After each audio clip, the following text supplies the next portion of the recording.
Ating tutukan ang good deeds at amazing features sa nakalipas na linggo ng Hunyo, hatid ng Laguna PNP sa pamumuno ni Police Colonel Calvin Melio Machita Unos, Acting Provincial Director ng Laguna Police Provincial Office.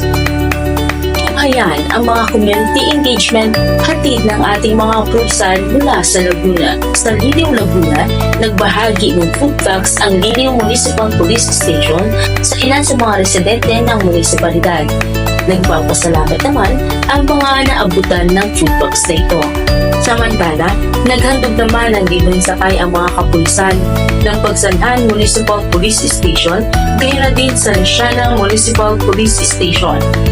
Ang ganitong mga aktibidad ay nananayon na maihatid ang mga commuters sa kanilang paroroonan na ligtas at mapabuti ang ugnayan ng pulis at komunidad. Abot langit naman ang tuwa ng mga naging benepisyaryo ng nasabing aktibidad dahil sa kadahilanang hindi na nahihirapan pa na makasakay ang mga commuters at ligtas din silang makarating sa kanilang paroroonan.